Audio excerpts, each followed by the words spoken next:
P D M بنی، اتحاد ہوا، ملک بچانے کے لیے حکومت بنائی گئی، تمام سیاسی جماعتیں اس میں شامل تھی، فیصلہ ہوا تھا کہ سب مل کر چلیں گے. کیا ہوا ایسا پھر کہ اب پھر ایک بار انتخابات آتے ہی ایک دوسرے پر blame game, level playing field کے شکوے، اور سب کے شکوے صرف مسلم لیگ نون سے؟ دیکھیں ان کو ایک تو دو تین چیزیں. پہلی بات تو یہ ہے کہ اگر سیاسی ماحول گرم ہوگا تو سیاست تو ہوگی نا بھائی. تو یہ سیاسی نوک جھوک ہے، اس کو کوئی آپ اتنا سیریسلی نہ لیں.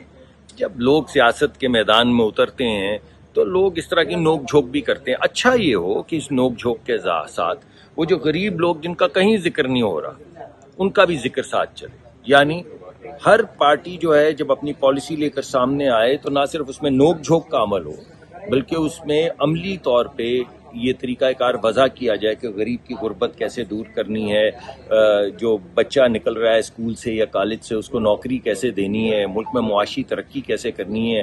ہماری ملک میں بے انتہا انفنٹ مورٹیلٹی یعنی بچے مر جاتے ہیں ہمارے، ان بچوں کو کیسے بچانا ہے. جو مائیں مر جاتی ہیں زندگی کے عمل میں، زندگی یعنی کس پیدا کرنے کے عمل میں مائیں مر جاتی، دنیا میں کہاں ایسے ہوتا ہے، وہ کیسے بہتر کرنا ہے. ہماری سڑکیں ہیں، ہماری نالیاں ہیں، ہماری لائٹس ہیں، ہماری انرجی ہے، ہماری خارجہ پالیسی ہے. اس پہ بھی ڈیبیٹ ہونی چاہیے، نوک جھوک بھی چلنی چاہیے، نوک جھوک بھی چلنی چاہیے. مگر اس پہ سینٹر پیس ہماری پالیسی کا یہ ہونا چاہیے، ہماری ڈیبیٹ کا یہ ہونا چاہیے، ہماری سیاست کا یہ ہونا چاہیے کہ غریب آدمی کو ریلیف کیسے ملے گا. تو وہ بھی چلتی رہے، نوک جھوک چلتی رہے. یہ بھی لیول پلینگ فیلڈ پہ تو میں سیدھی سی آپ کو بات بتاؤں گا. 24 سال ہیں، ابھی میں دوستوں سے یہاں بات کر رہا تھا، 24 سال میں ایک الیکشن لڑا میاں نواز شریف نے. ایک 2002 میں باہر کسی نے نہیں کہا لیول پلینگ فیلڈ نہیں. 2008 میں باہر کسی نے نہیں کہا کہ لیول پلینگ فیلڈ نہیں. 2018 میں باہر، 18 تو ابھی گزرا ہے، کسی کے منہ سے سنا کہ لیول پلینگ فیلڈ نہیں. 2013 میں ایک الیکشن لڑا، درمیان میں کبھی ڈان لیگ، کبھی پیناما، 4 سال بعد باہر. اس کا مطلب ہے کہ لیول پلینگ فیلڈ کا مطلب یہ ہے کہ نواز شریف یا جیل میں رہیں یا جلا وطن رہیں، رائٹ؟ پھر رہے گا لیول پلینگ فیلڈ. یہ تو مناسب بات نہیں ہے، یہ تو کسی بھی فیئرنیس کے اس میں ضمن میں نہیں آتی.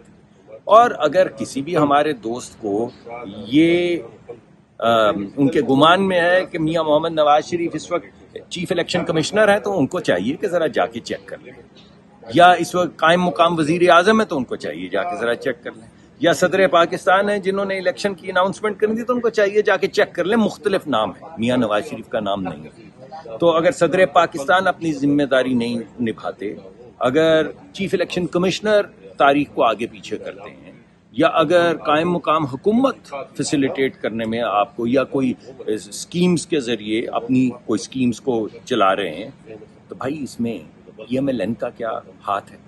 یہ حکومت جو بنی تھی یہ تو تمام اپوزیشن، ساری جو الحاقی جماعتیں تھیں، معافی چاہتا ہوں اپوزیشن نے نامنیٹ کیا تھا، مگر الحاقی جماعتوں نے وہ بیٹھ کے 3 4 5 میٹنگز کرنے کے بعد ڈیسائیڈ کیا تھا کہ ہم نے کیسے نئی حکومت جو قائم مقام ہے اس کو بنانا ہے. تو اب بن گئی ہے، تو اب گلا کس بات کا؟ سب کی مشاورت سے بنی ہے، سب کی پارٹیسپیشن سے. تھوڑا سر بتا دیں، 2018 میں آپ نے کہا کہ سلیکشن ہوئی ہے، اب 2024 میں سلیکشن ہوگی، الیکشن ہوگا. میں نے تو آپ سے سلیکشن نہیں کہا، میں نے آپ کو کہا 2018 میں نواز شریف کو باہر نکالا، کسی نے نہیں کہا لیول پلینگ فیلڈ نہیں کہا. کسی نے کہیں سے سنا؟ آپ نے 2008 میں بھی نہیں سنا، 2002 میں بھی نہیں سنا. تو صرف ان کے آنے سے لیول پلینگ فیلڈ خراب ہو گیا. کیسی عجیب بات ہے بھائی. یہ میں کہہ رہا ہوں سلیکشن تو کسی صورت نہیں ہونی چاہیے. سلیکشن کے ہمارے عوامل جو آپ کو نظر آتے ہیں ملک کی تاریخ میں، یہ تو کوئی بات نہیں ہے. لوگوں کو حق ہے بھائی ووٹ کریں. ہم تو کب سے کہہ رہے ہیں کہ ووٹ کو عزت دیں. ووٹ کو عزت دیں کا مطلب ہے کہ جسے ووٹ کریں اسے آنے دیں. اچھا سر، لاسٹ ون، کیا پی ٹی آئی اور چیئرمین پی ٹی آئی کو الیکشن میں ہونا چاہیے؟ کیا دیکھ رہے ہیں؟ دیکھیے یہ فیصلہ، پہلی بات تو یہ ہے کہ ایک شخص اگر پاکستان کے جو ہماری تنصیبات ہیں دفاعی، ان پہ حملہ آور ہو، ان کو آگ لگائے، قلعے میں داخل ہو، اسلحہ خانہ میں داخل ہونے کی کوشش کرے، اسے ریپیل کیا جائے. ان شہیدوں کی جس کی وجہ سے آپ کے بچے اسکول جاتے ہیں، ان کے مجسمے پھینکے اور ٹھوکریں مارے اور جہازوں کو آگ لگائے، اس کو کہاں ہونا چاہیے؟ یہ سوال تو مجھے آپ سے پوچھنا چاہیے. اگر اس تمام تخریب کاری کے اندر کوئی ملوث ہے تو اس کو جوڈیشل سسٹم کے تحت جو اس کے ساتھ جو انصاف ہے وہ ہونا چاہیے. اس کا مطلب یہ نہیں کہ انصاف کی آڑ میں لوگوں کو باہر نکالنا چاہیے. اگر کسی کے اوپر جرم ہے تو اس جرم کی مناسبت سے اگر ملک کا آئین اور قانون اجازت دیتا ہے الیکشن کی تو 100 بسم اللہ لڑیں الیکشن. اور اگر ملک کا آئین اور قانون اجازت نہیں دیتا کسی حملے کے بعد، کسی دہشت گردی کے بعد، تو پھر آپ کو سوچنا ہوگا. یہ میرا آپ سب سے سوال ہے کہ کیا انہیں ہونا چاہیے. یہ ایسا تو نہیں ہوا نا.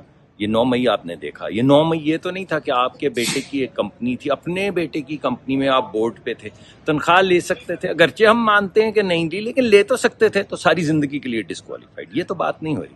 آگ لگائی، لوگ جلے ہیں، اس میں ہنگامہ آرائی کی ہے، دہشت گردی کی ہے، تنصیبات کو نشانہ بنایا ہے.